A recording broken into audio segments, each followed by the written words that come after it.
Shalom. Kali ini kita akan membahas tentang tujuan kedatangan Yesus. Tujuan kedatangan Yesus ke dunia ini memang mencakup pengajaran. Tetapi sebagaimana dijelaskan dalam banyak bagian Alkitab, inti utama misinya adalah untuk menderita dan mati demi keselamatan umat manusia.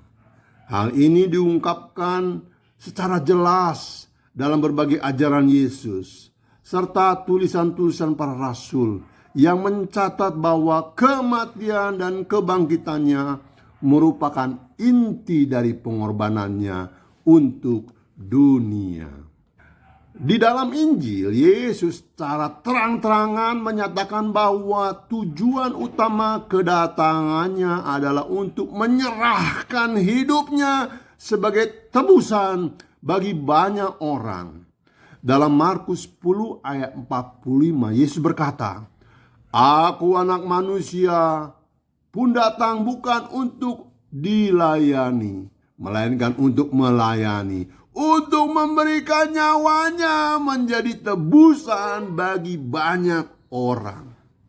Pernyataan ini menggarisbawahi bahwa Yesus datang bukan hanya untuk mengajar atau melakukan mukjizat, tetapi untuk memberikan nyawanya sebagai korban pengganti untuk dosa umat manusia. Dalam perikop lain, Yesus juga mengungkapkan bahwa kematiannya merupakan bagian dari rencana Allah yang lebih besar untuk menyelamatkan umat manusia. Dalam Lukas 24 ayat 46 sampai 47, setelah kebangkitannya Yesus berkata kepada murid-muridnya, "Demikianlah ada tertulis bahwa Kristus harus menderita dan bangkit dari antara orang mati pada hari ketiga, dan bahwa dalam namanya pertobatan dan pengampunan dosa harus diberitakan kepada segala bangsa." Ayat ini menunjukkan bahwa kematian dan kebangkitan Yesus adalah bagian integral dari penggenapan rencana keselamatan Allah untuk dunia. Yesus memang mengajarkan banyak hal selama kehidupannya di dunia. Namun ajarannya seringkali mengarah kepada penekanan bahwa penderitaan adalah jalan untuk memperoleh keselamatan. Dalam Yohanes 12 ayat 23 dan 24, Yesus berkata, "Telah tiba saatnya anak manusia dimuliakan.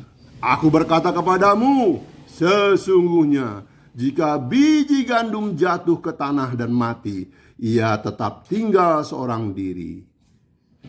Tetapi jika ia mati, ia akan menghasilkan banyak buah."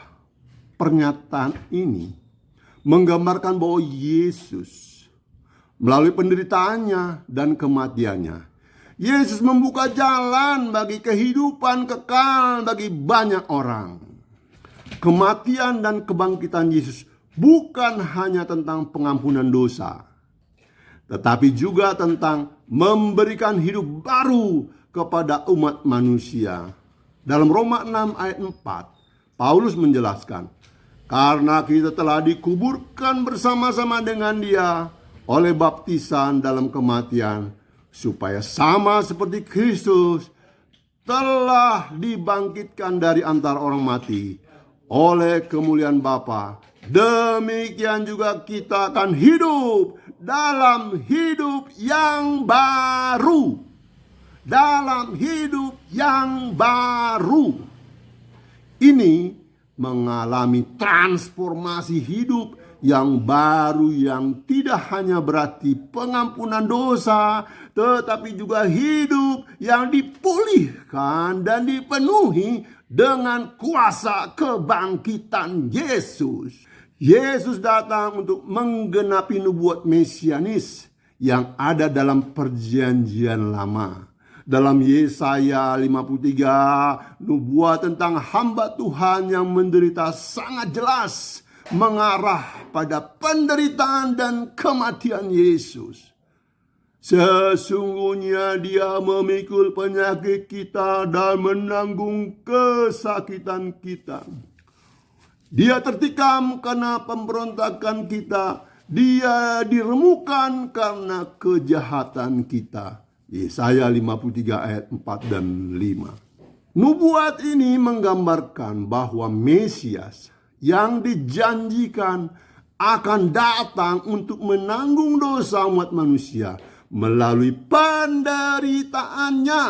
Yesus menggenapi nubuat ini melalui kematiannya di kayu salib. Agustinus, seorang filsuf Kristen yang terkenal, menggambarkan penderitaan Kristus sebagai perwujudan cinta Allah yang terbesar. Dalam bukunya City of God, Agustinus berkata, Allah yang Maha Kuasa memilih untuk menderita bukan karena Dia tidak berkuasa untuk menghindar penderitaan, tetapi karena penderitaannya adalah bentuk kasih-Nya yang paling besar kepada umat manusia. Penderitaan Kristus menurut Agustinus adalah cara Allah menunjukkan kasih-Nya yang tak terbatas kepada umat manusia.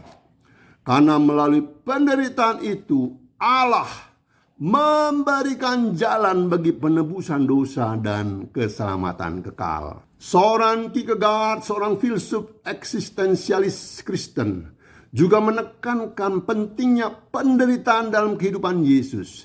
Dalam karyanya Fear and Trembling, Kierkegaard berargumen bahwa penderitaan Yesus bukan hanya tindakan luar biasa dari kasih, tetapi juga tindakan yang menunjukkan keteguhan iman dalam menghadapi penderitaan terbesar. Kierkegaard menulis, Yesus menghadapi kematian sebagai bentuk totalitas dari imannya, dan melalui penderitaan itu Dia mengundang kita untuk mengikutinya dalam hidup yang penuh pengorbanan.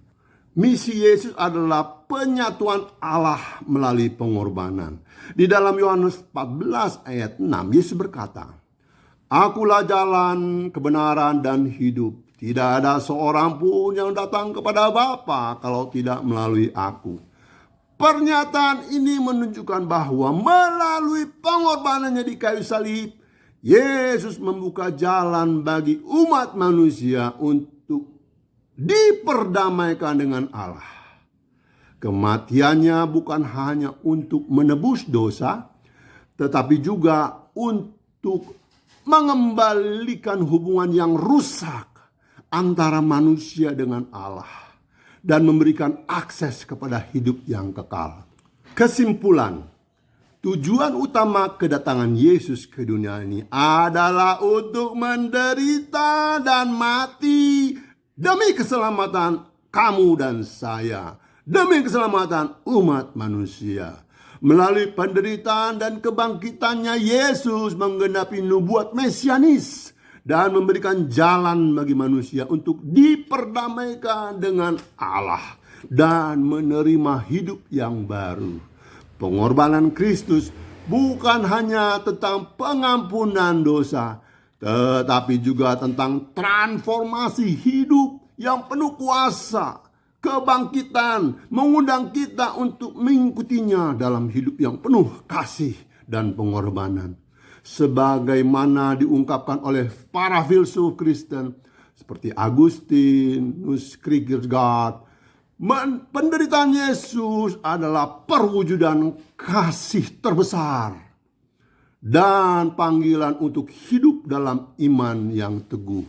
Mari terimalah Yesus dan engkau akan menjadi ciptaan baru, hidup yang baru. Amin.